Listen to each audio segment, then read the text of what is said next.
every time we go to these places, we gather as much information as we can, and we're putting it towards a book there to be published hopefully by the end of this summer.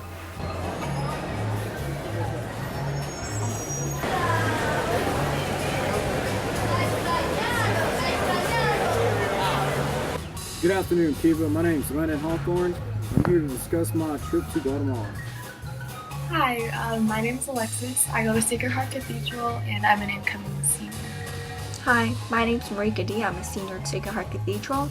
Hi, my name is Lauren Brewer and I'm a rising senior at the University of Tennessee majoring in international studies. And for the past 3 years I've been an active participant in the Microfinance in Action Grant.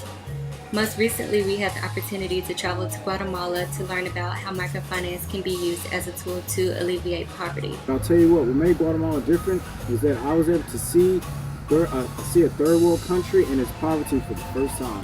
And I have to say, it was an eye-opener. Upon our arrival in Guatemala, I was immediately able to tell the differences between the two countries.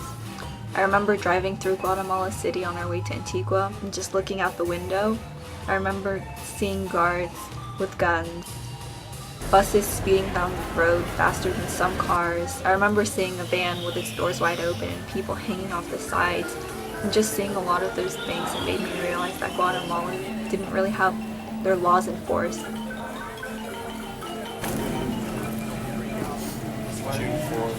What do you? The same? It's Cali.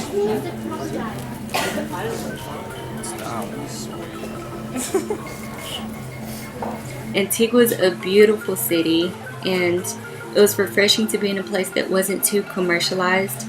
I really enjoyed viewing the historic, colorful architecture, the cobblestone roads, the rolling hills, the volcanoes. It was just a wonderful place to be. We ate at a fair share of restaurants. I never really thought that for breakfast I would enjoy the combination of eggs, beans, avocado, papaya. This trip was kind of like a bonding experience for everyone, and I think I definitely got to know all of the Sacred Heart Cathedral kids a lot more, but also the Microfinance in Action kids as well. Satellite powered photos. My music will be motivational, kind of like Eye of the Tiger style. My name is Alex. Hey Alex. Hi Alex. So one of my favorite songs, it's one in Spanish, and it's motivation that it says Cuando pase el temblor. Alex and Diego, who were our tour guides, they were amazing and awesome.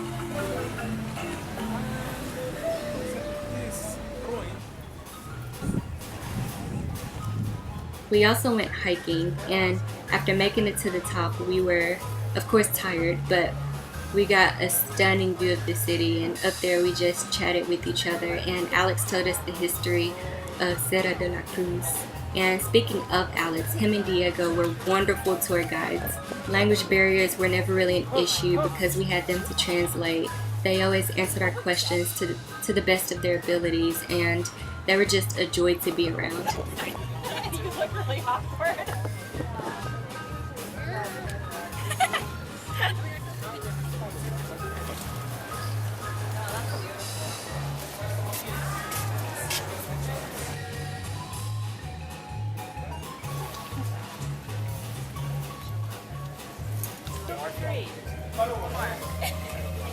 Peace Corps volunteers work with microfinance organizations, and they are an important part of Guatemalan economy. Okay? That's one area. The other is Peace Corps volunteers work with co-ops. Okay? Some of them are coffee co-ops. Some of them are following the methodology, and they are registered in the fair trade business. How is it? Okay.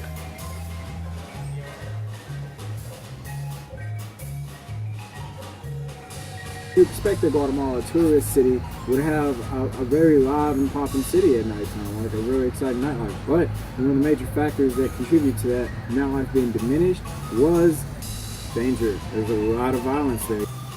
It's the violence from the cartels, the lack of education, and also one big factor is gender discrimination.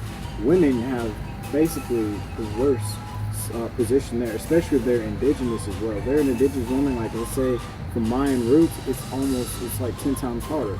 I would definitely have to say that Namaste was one of my favorites. They only give loans to women.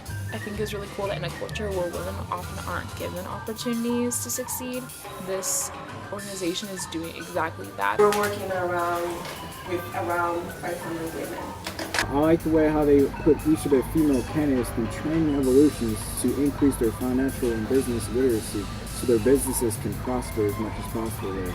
And then the more training evolutions they complete, the higher the loans they can receive there. When asked why they target women, they told us that they're a better investment because they're more likely than men to, spend their income on their children's education and their health. How many women have you guys served, do you think? 2,000. Yeah. So I thought that was really amazing and a great source of empowerment for these women.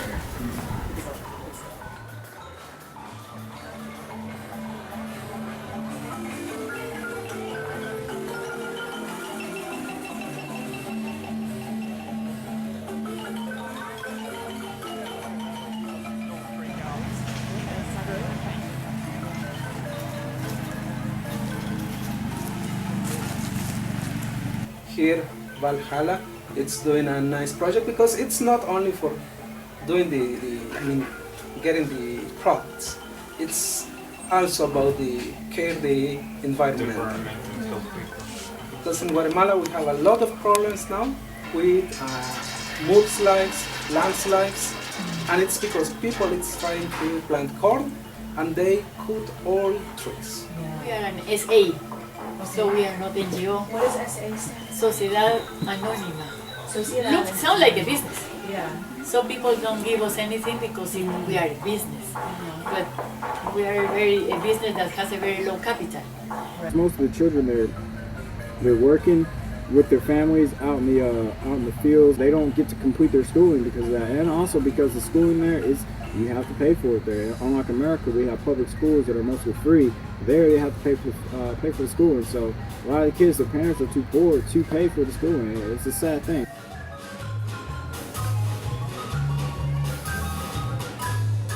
My favorite part for me was the Mayan ruins that we were able to see. And it was just really surreal being able to stand on land and ruins of historical wealth that you only imagine seeing in textbook pictures. But it was also strange for me to be there because looking at the ruins, you could see that the Mayans had already built plazas arranged based on a family's power. Up and down these steps in sideways. For example, like this, okay? Okay. 1, 2.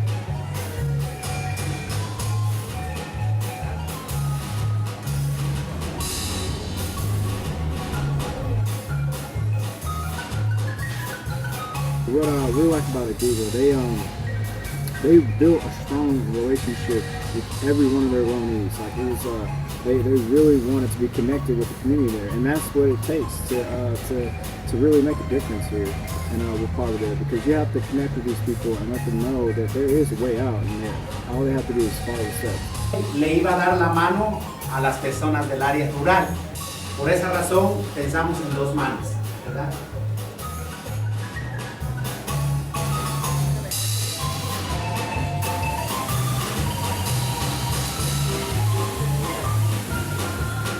Mayan families, which was one of the organizations we visited, had 100% success rate for microfinancing and all the loans were paid back.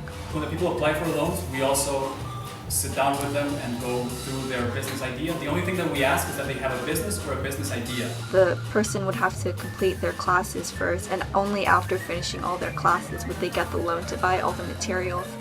The person would value what they got more since they worked so hard for it.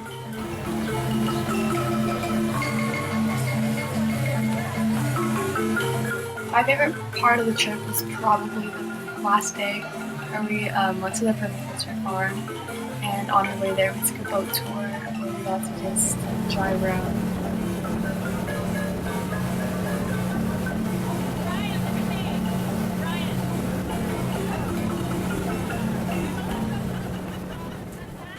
Here we are in the border of the Cachiquel and Sucupil, also people from Santiago area.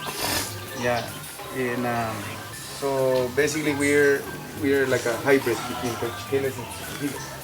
And there we learned the 3 ethics of permaculture.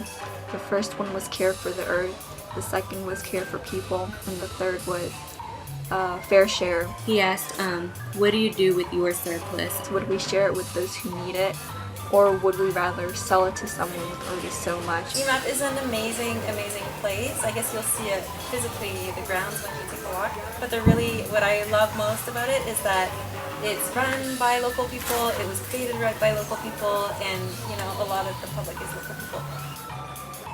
It's my favorite day was probably our last day because it was my birthday and just everything was perfect. The sun was out, it was such a hot day.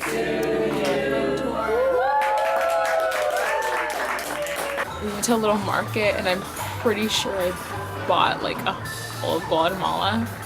Overall, I really miss Guatemala. I really enjoyed our trip. It was really beautiful there and I wish I could visit again. I would say that being able to go on this trip was a really amazing experience for me because I definitely learned some values and lessons that I'll carry on with me as I move on through my life. I feel that it really solidified the research that we've been doing for a long time now. And our argument was that microfinance is effective when done properly and when paired with education. I hope you really learned a lot. You guys were a great group, really fun group to work with, and we all took something from this experience that you can apply into what you do in college, what you do in life, and most importantly, what you learned about yourselves. Guatemala, I have to again say it was an amazing trip. Amazing. Eye-opener for real. Like, first time being able to see third world poverty in my eyes, in my face. It was amazing. I want to thank everyone who made this trip possible. I would also like to thank Shelly for organizing everything, and I would like to thank Ms. Bash for allowing all the Sacred Heart kids to go on this trip and just helping us prep for it too. And then I would finally like to thank all the students that went on it. Thanks for making it a great experience, guys.